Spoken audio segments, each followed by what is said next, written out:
The hot summer sun was setting as Staff Sergeant James Cooper drove his old pickup truck down the dusty road leading to Miller's Junkyard. It had been just 3 weeks since he returned home from Afghanistan, where he had spent the last 12 months in the harsh desert climate. The memories of his third deployment were still fresh in his mind, like open wounds that refused to heal. Cooper was a different man now. At 32 years old, his face showed the signs of someone who had seen too much.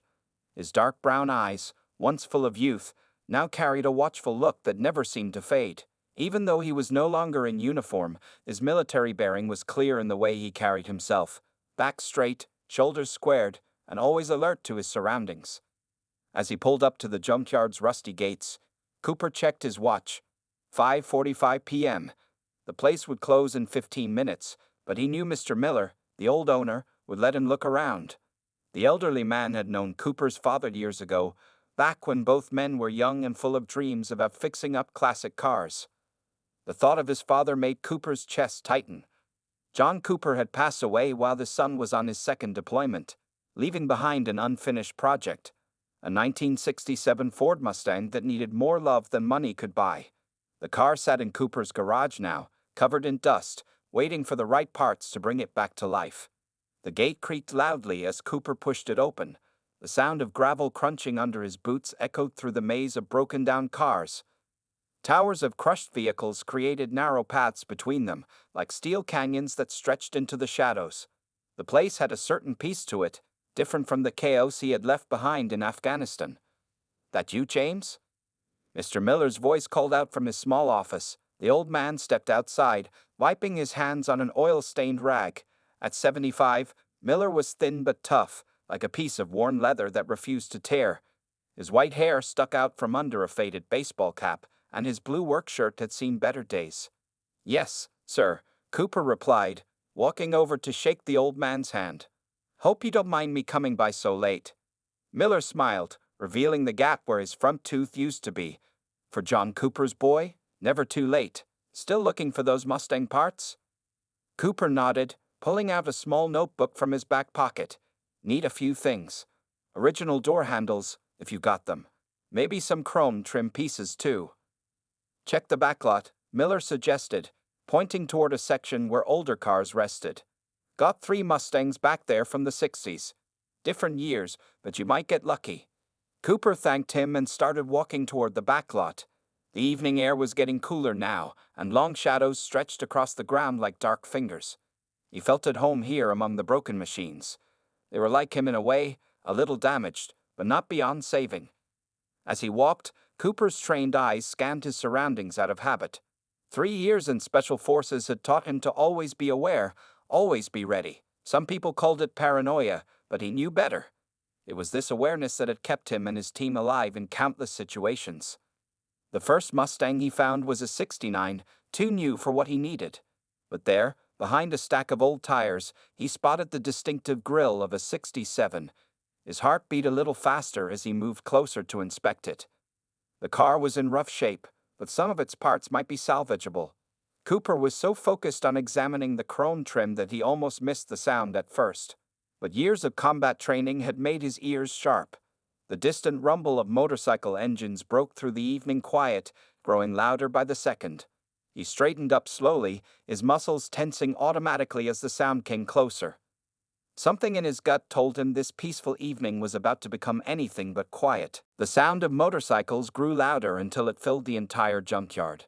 3 heavy bikes rolled through the front gate, their engines so loud that even the birds flew away from the nearby trees. Cooper stayed where he was, partially hidden behind the old Mustang, watching as the bikers drove their machines between the rows of crushed cars. These weren't ordinary motorcycle riders. They were members of the Iron Serpents, a local gang that had been causing trouble in the area for the past 2 years. Cooper recognized them from the news and from stories he'd heard at the local diner.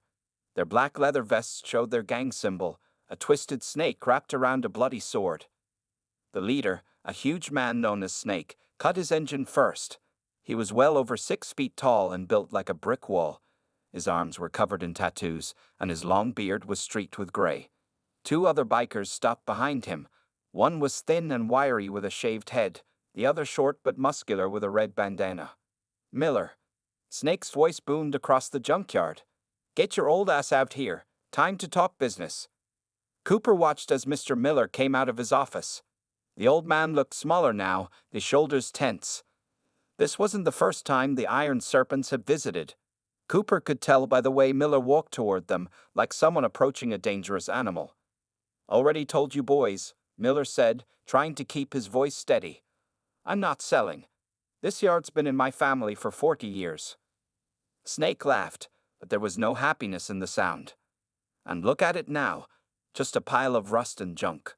We're offering good money, old man. Don't be stupid." The biker with the red bandana knocked over a stack of hubcaps, sending them rolling across the gravel. The loud crashing sound made Miller jump. "Lots of accidents can happen in a place like this," Red Bandana said, grinning. "Be a shame if you fell and couldn't call for help." Cooper's jaw tightened as he watched. His Special Forces training had taught him to assess situations quickly. 3 men, all probably armed with at least knives. Snake was the main threat. His size made him dangerous, but also slower. The wary one would be fast, but likely not trained. Red Bandana moved like someone who knew how to fight dirty. $10,000, Snake said, pulling out an envelope. "That's our final offer. Take it now, or things might start breaking around here. Maybe even you." Miller stood his ground, though his hands were shaking. "This is my life's work.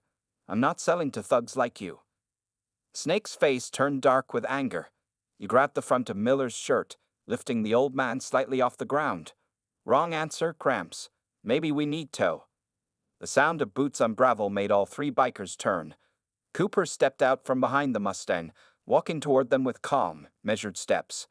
His face showed no fear, no anger, just the steady look of someone who had faced far worse threats than 3 local bullies.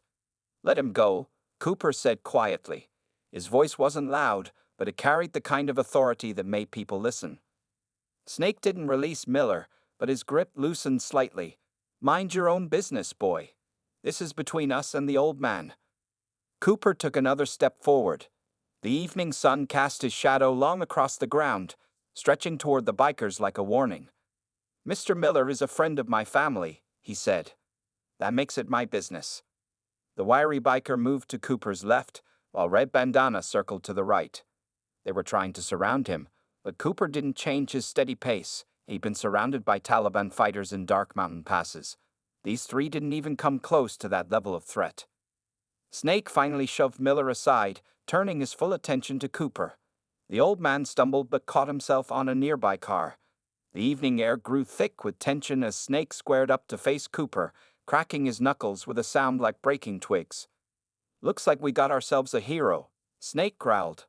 "Boys, let's teach this guy what happens to heroes in our town." The 3 bikers spread out in a half circle around Cooper, their heavy boots kicking up dust from the gravel. The evening sun cast strange shadows through the piles of jumped cars, making the scene feel like something from an old Western movie. Mr. Miller had backed away toward his office, but he didn't leave. Maybe feeling guilty about leaving Cooper alone, or maybe just too worried to look away. Snake moved first, taking a step toward Cooper while reaching into his leather vest. "Last chance to walk away, tough guy. Though I gotta admit, I'm hoping you don't." Cooper didn't move. His eyes tracked Snake's hand, noting the slight bulge in the vest that probably meant a hidden knife. The other 2 bikers were shifting positions, trying to get behind him. It was a basic strategy, one he'd seen used by street thugs and insurgents alike. The difference was, insurgents were usually better at it. "You know," Cooper said calmly, "in the military, they taught us something interesting about confrontations."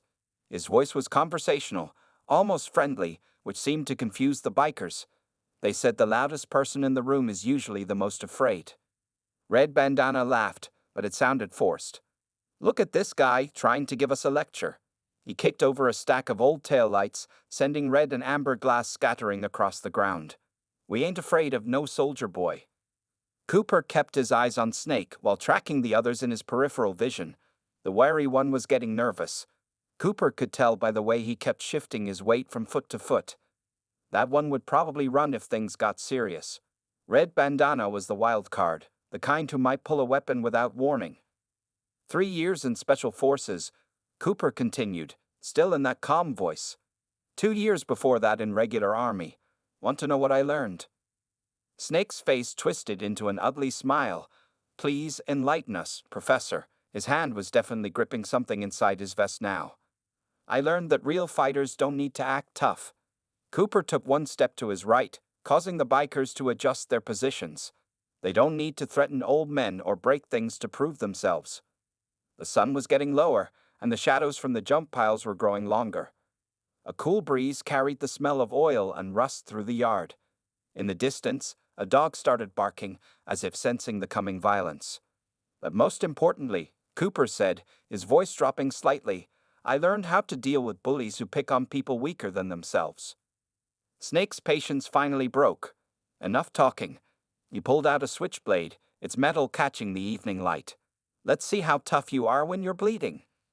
The wiry biker also produced a knife, while Red Bandana grabbed a rusty pipe from a nearby pile.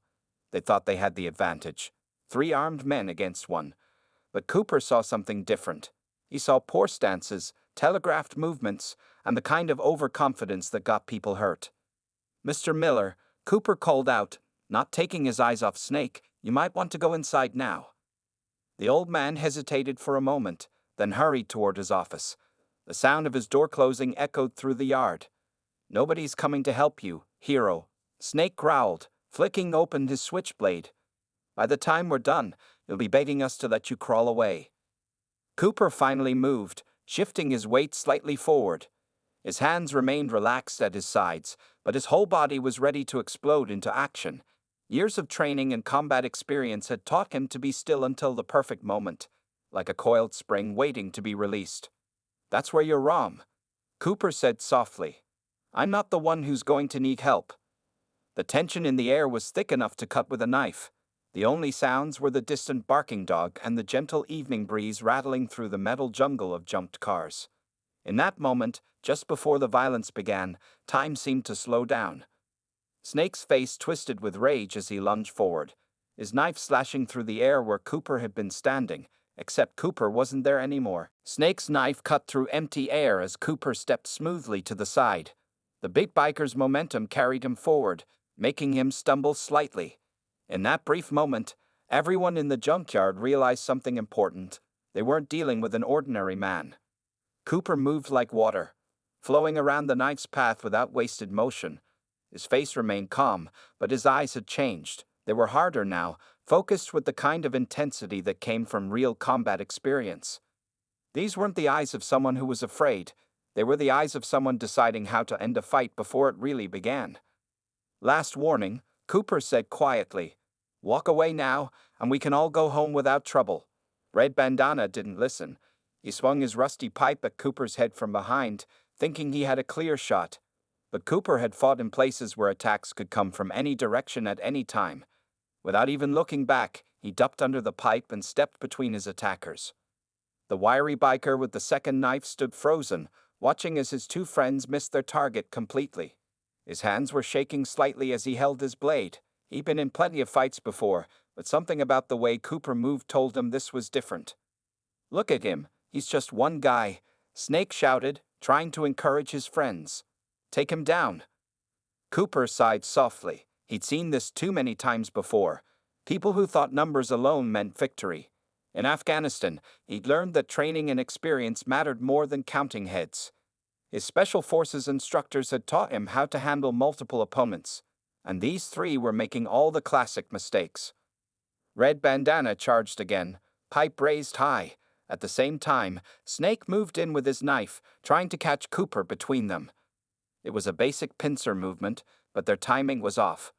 Cooper could see the gaps in their attack before they even started moving. Stay back, the wiry biker shouted suddenly, his nerve breaking. This guy's not normal. Snake turned to yell at his friend, and that moment of distraction was all Cooper needed. He finally moved into action, his movements sharp and precise. First, he kicked the pipe out of Red Bandana's hands, sending it flying into a pile of old car doors with a loud crash. In the same motion, he grabbed Snake's knife hand and twisted, using the big man's own momentum against him. The switchblade fell from Snake's fingers as he gasped in pain. Cooper had applied just enough pressure to make him drop the weapon, but not enough to break anything. Yet. It was the kind of control that came from years of training, knowing exactly how much force to use. What the hell? Red Bandana stumbled backward, holding his stinging hands.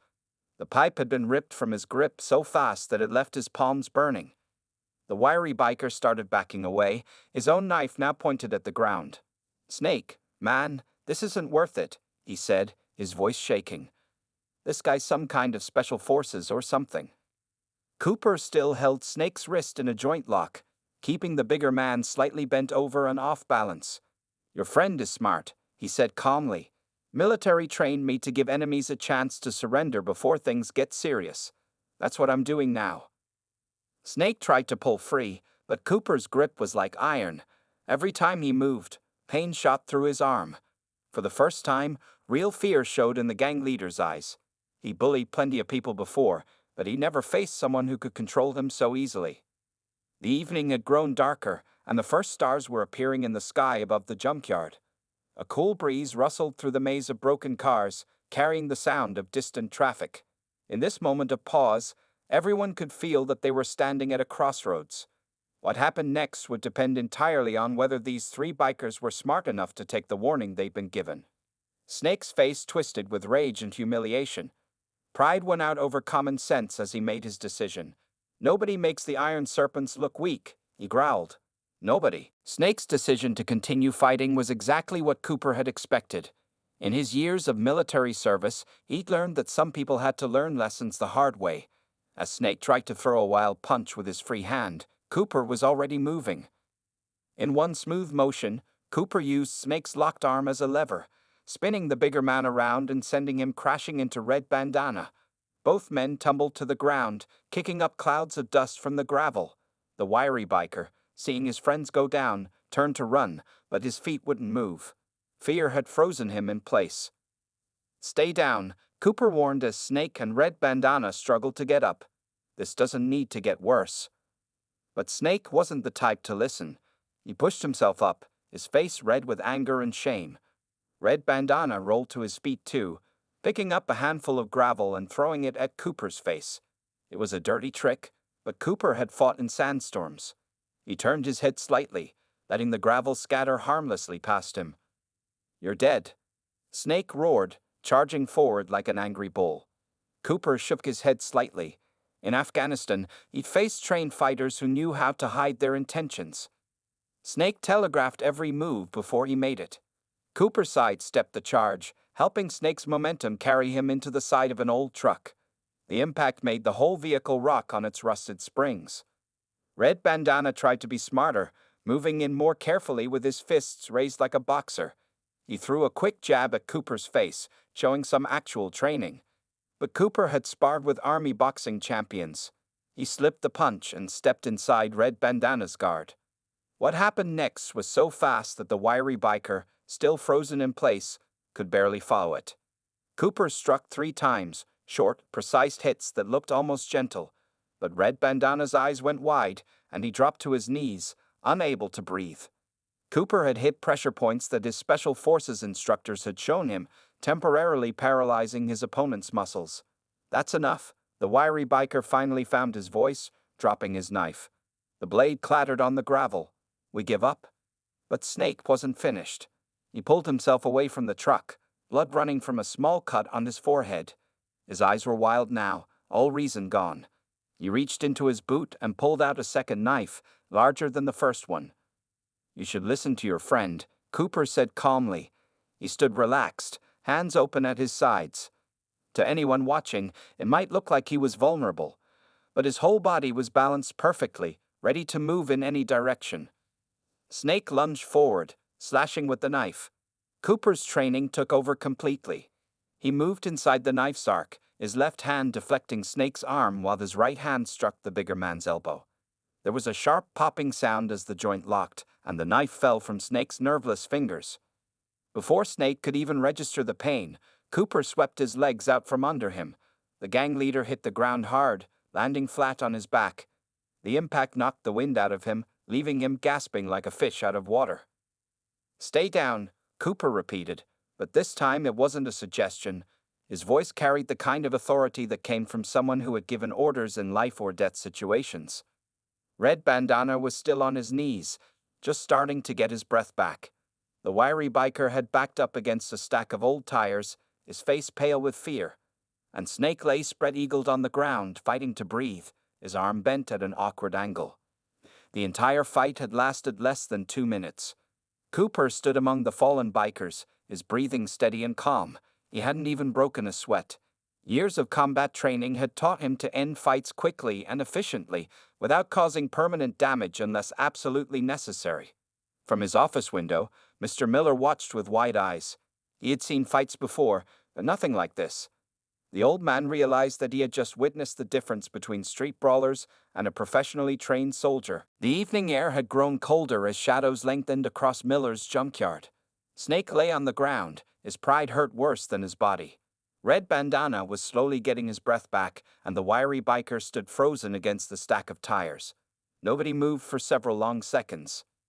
Then Snake did exactly what Cooper had hoped he wouldn't do. He pushed himself up again.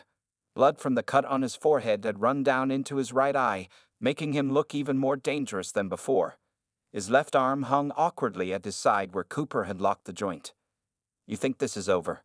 Snake spat blood onto the gravel. "This ain't over until I say it's over." Cooper watched the gang leader carefully. He'd seen this type of situation before in combat, a defeated opponent refusing to accept reality. It was always the most dangerous moment, when someone might do something truly desperate. "Listen carefully," Cooper said, his voice firm but not angry. "Your arm isn't broken, just locked. A doctor can fix it easily. But if you keep going, I can't promise it'll stay that way." Red Bandana had finally caught his breath enough to speak. "Snake, man, let it go. This guy's way out of our league." But Snake wasn't listening. His good hand reached into his vest one more time. Cooper tensed, expecting another knife. Instead, Snake pulled out something that made the situation much more serious, a small revolver. "Not so tough now, are you, soldier boy?" Snake's hand shook as he pointed the gun at Cooper. The weapon was old and rusty, probably hadn't been cleaned in years, but it could still kill.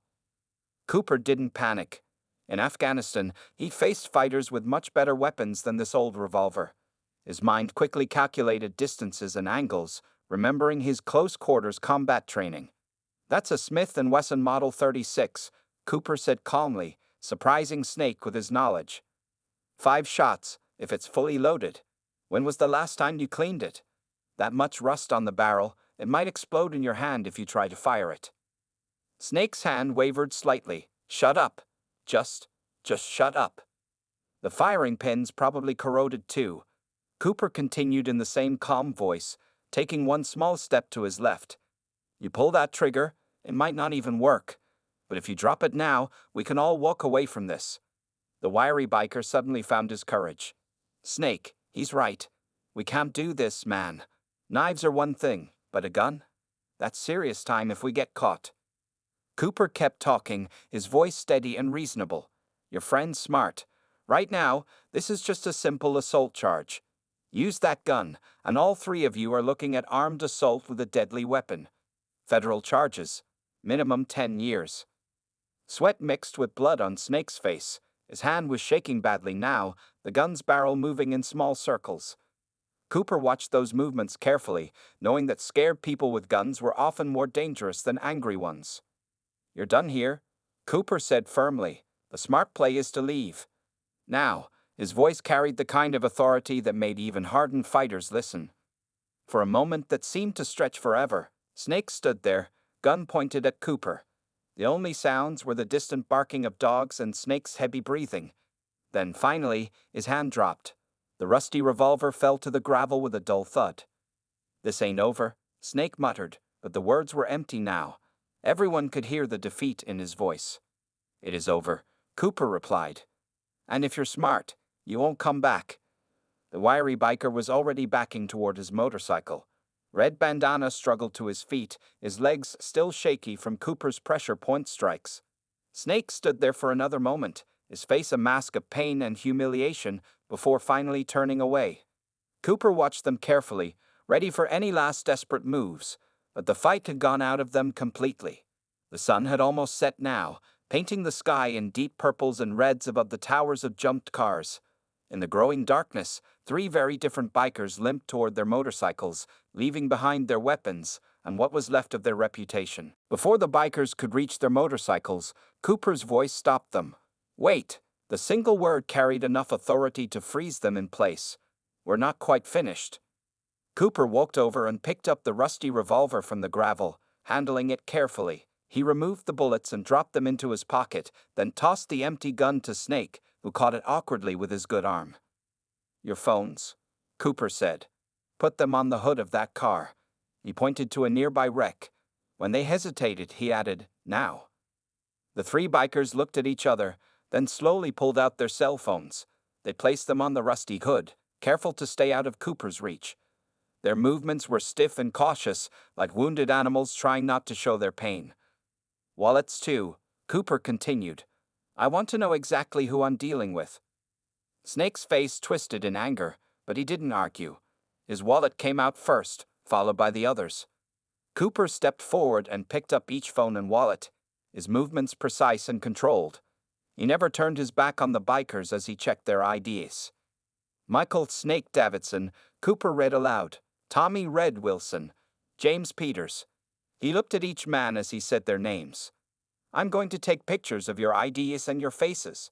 Insurance, you might say." Using one of their phones, Cooper snapped photos of each ID and each biker.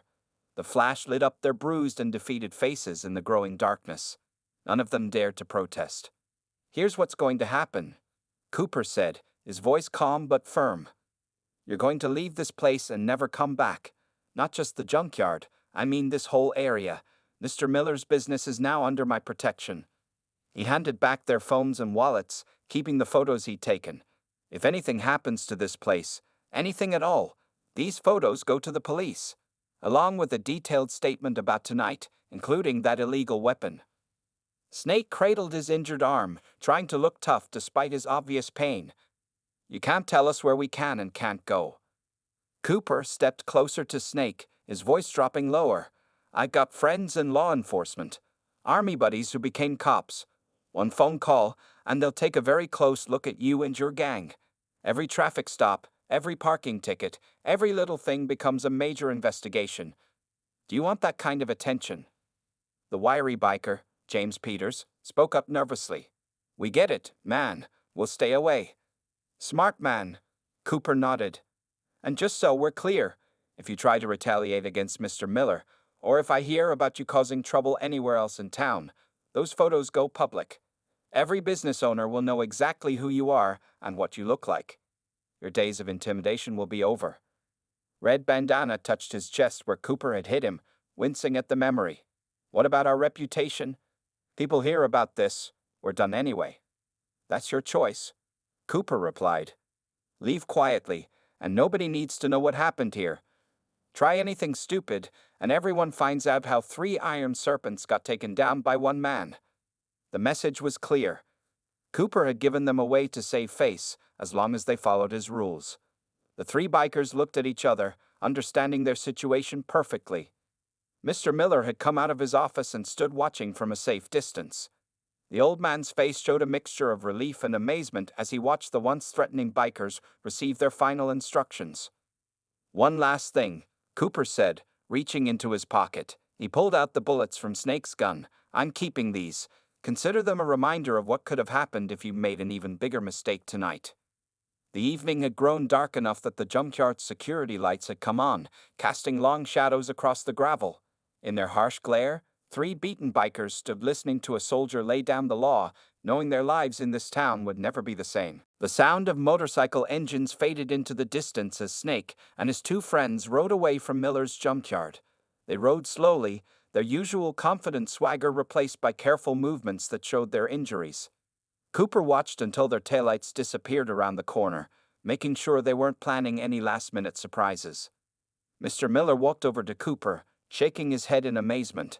"In 40 years of running this place, I've never seen anything like that," the old man said. "Where did you learn to fight like that?" Cooper began picking up the scattered tools and parts that had been knocked around during the fight.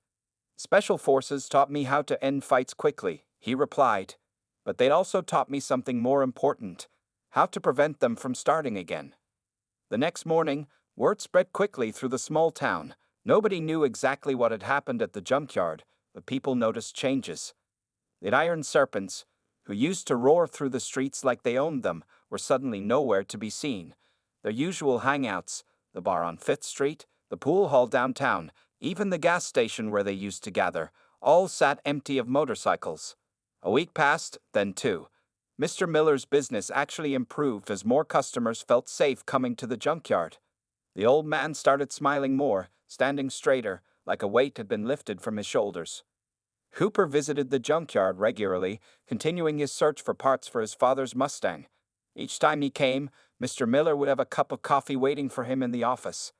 They would talk about cars, about life, about Cooper's father, conversations that helped heal wounds that weren't just physical. One quiet afternoon, as Cooper worked on fitting a restored door handle to the Mustang in his garage, his phone buzzed. It was a text message from one of his army buddies who had become a local police officer. "Thought you'd want to know," the message read. "Iron Serpents moved their operation 2 towns over. Word is they tell everyone to stay away from Miller's junkyard. Say it's protected by some kind of super soldier." Cooper smiled slightly at the message. He hadn't wanted to become a local legend, but sometimes that's what it took to keep the peace. The restored door handle clicked perfectly into place on the Mustang's frame. A month later, Cooper drove the partially restored Mustang to the junkyard. The engine still needed work, but the car was starting to look like his father had always dreamed it would. Mr. Miller came out to admire it, running his hand along the freshly painted fender. "Your dad would be proud," the old man said softly. "Not just of the car, but of you. Standing up for what's right. That's what John Cooper was all about." Cooper nodded, feeling a mix of sadness and pride at hearing his father's name. The evening sun glinted off the Mustang's chrome, and somewhere in the distance, they could hear the normal sounds of the town. Cars honking, kids playing, life going on peacefully. The story of what happened that evening at Miller's junkyard became a kind of urban legend in the town. Some said the soldier had taken down 20 bikers, not just 3. Others claimed he had supernatural powers from his military training. The truth got stretched and twisted, as stories often do. But the real truth was simpler and more important. One man, trained to protect others and willing to stand up against bullies, had changed things for the better. The Iron Serpents never returned to Miller's junkyard or to any other business in town.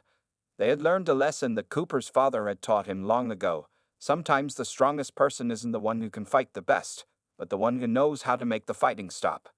As summer turned to fall, Cooper kept working on the Mustang, healing his own wounds one car part at a time. And every evening, as the sun set over Miller's junkyard, the old man would look out his office window and smile, knowing his life's work was safe, protected by a soldier who had brought peace without seeking glory.